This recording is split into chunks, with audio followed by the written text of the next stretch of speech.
Bonjour. Si la Nouvelle-France a été fondée dans un pays beaucoup plus froid que la France, c'est parce que c'est là que coulait le Saint-Laurent. Le fleuve Saint-Laurent, ça vaut de l'or parce que ça donne un accès facile de sens est-ouest à la plus grande mer intérieure du monde, c'est-à-dire les Grands Lacs, qui eux-mêmes débouchent sur les plaines qui sont au centre du continent le plus riche du monde.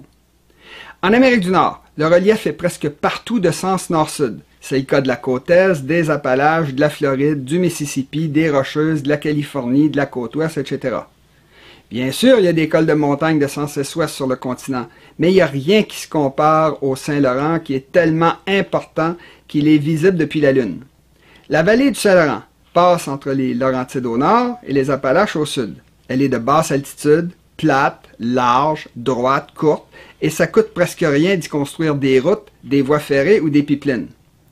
Au Québec, l'océan Atlantique commence véritablement à Montréal. Vous pouvez prendre un bateau à Montréal et descendre le fleuve jusqu'à l'Atlantique sans rencontrer d'obstacles pour ensuite vous rendre n'importe où sur la planète.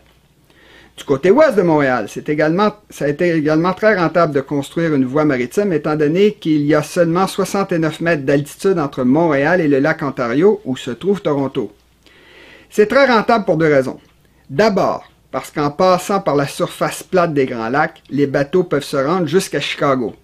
Et ensuite, parce qu'il passe plus de 100 000 tonnes par jour sur notre voie maritime. Or, 69 mètres de dénivellation, c'est aussi haut que la basilique Notre-Dame à Montréal. Vous voyez la voiture qui est au pied de la basilique? Elle pèse moins d'1 tonne. Ça veut dire que sans notre voie maritime, le Canada anglais devrait faire monter chaque jour l'équivalent de 100 000 voitures comme ça au sommet de la basilique. Et n'oubliez pas que ces coûts-là s'additionnent à chaque semaine, chaque mois, chaque année, chaque siècle. Tout ça pour dire que la vallée du Saint-Laurent est la principale ressource naturelle du Québec et que ça devrait nous rapporter des fortunes. Or, tout ça nous a été volé lors de la conquête anglaise de 1760 et surtout depuis la Confédération de 1867 où tout ce qui traversait le Québec a été confié au fédéral. Autrement dit, c'est devenu gratuit. Pire, le fédéral a obligé les Québécois à payer la totalité des systèmes qui passent par la vallée du Saint-Laurent et que le Canada anglais utilise sans jamais rien nous payer. En plus de la voie maritime, il y a les routes, les voies ferrées, les 8 ponts qui enjambent le fleuve au Québec et qui sont très hauts pour laisser passer en dessous les gros bateaux du Canada anglais.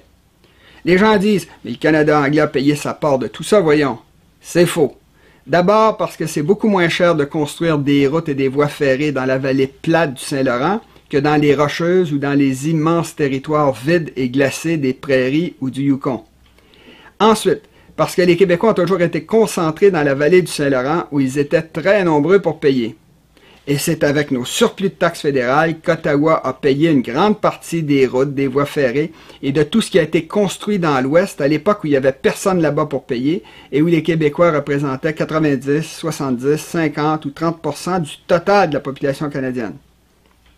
Le pire, c'est que même aujourd'hui, les Québécois ne vont presque jamais dans l'Ouest. Autrement dit, on s'est fait voler en grand par nos colonisateurs qui, en plus, nous ont maintenus artificiellement dans la pauvreté pendant 2 siècles. La vallée du Saint-Laurent, c'est le seul territoire essentiel du Canada de l'Est. C'est par là que passent toutes ces communications. Pourquoi? Parce que c'est moins cher. Sans le Québec, l'Ontario ne pourrait pas communiquer avec les Maritimes ou avec l'Atlantique. Sans les voies ferrées qui traversent le Québec, un port comme celui d'Halifax n'aurait aucune valeur économique. Et c'est parce que ça coûte moins cher de passer par le Québec qu'à travers les Rocheuses que l'Alberta, qui est situé très loin dans l'Ouest, veut exporter autant de pétrole sale à travers le Québec.